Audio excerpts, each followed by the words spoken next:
Isang magandang gabi po sa ating lahat. At bago po tayo magsimula sa ating tatalakayin, ay mag-shoutout po muna tayo sa mga nagdiriwang ng kaarawan ngayong araw na ito, November 25, kina Edgar Roque Bermodo, kay Ray Perez, Jason Castañeda, at ganin din po kay Ambro Cuatong Oni.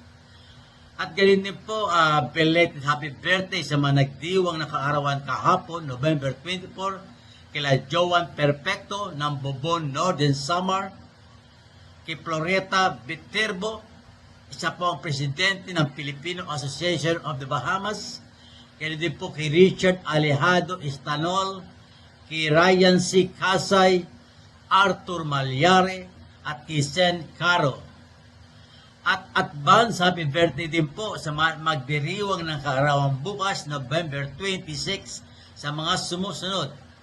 Kay John Elrod Orsal Pitinol, kay Bem Calleja, na aking kaibigan mula sa Bahamas, kay Eric Munoz, kay Nestor, Kim Mandy, at sa aking kamag-anak Let Camarongan.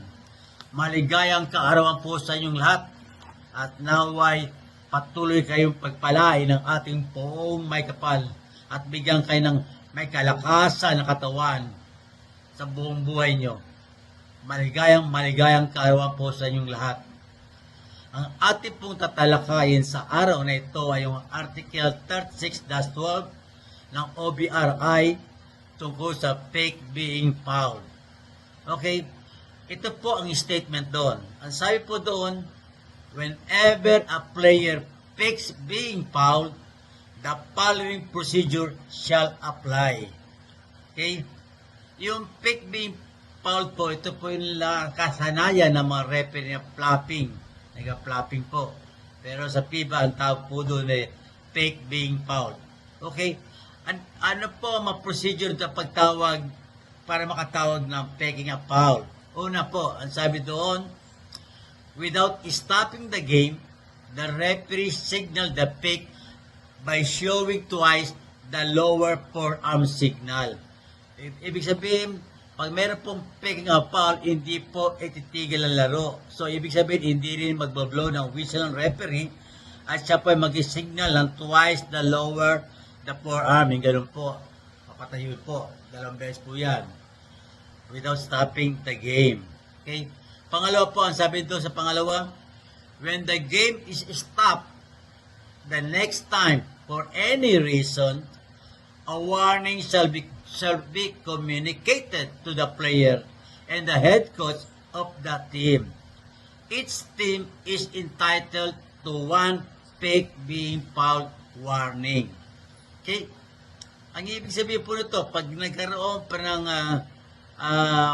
faking a foul, sa next stop po, and any reason na tigil ang game, kailangan po yung referee makipag-communicate doon sa player at sa head coach na meron silang warning na. Okay? Pero kaya nga po sila entitled ang isang team, ang bawat koponan, ng isang fake being fouled warning. Okay? Ito naman po yung pangatlo. When the next time any player of the team fakes being fouled, a technical foul shall be called. This is also applies when the game was not stopped to communicate the earlier warning to any player or head coach of the team. Ang ibig sabihin po ito, when the next time any player of the team fakes a foul, technical po agad yon. Na-warning nga ni kunyaring A1, na-warning nga fake being fouled. Na-warning na siya. Inulit niya po ulit yun, automatic po technical foul na siya. Okay, nag-fake ulit siya, bigyan natin ng technical foul. Okay. Ano naman po yung sinasabi sa this is also applies when the game was not stopped to communicate the earlier warning to any player or head coach of the team. Ang ibig sabihin po nito, nari pong A1, na-warningan ng A1, fake being fouled. Naglalaro, hindi po natigil laro, walang violation, walang foul, napunta ulit sa foul, nag-pick ulit ang A1, being foul. Technical na po yun. Kasi nagbigay na tayo ng first warning, yun po ang sinasabi, tinutukoy dito. This is also applies when the game was not stopped to communicate the earlier warning to any player or head coach of the team.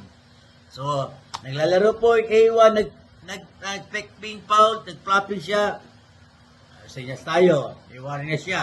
Eh, tuloy-tuloy po laro, hindi natigil, walang foul, walang violation, walang ball goes out of bounds. Pagbalik ulit, nag-pick ulit siya.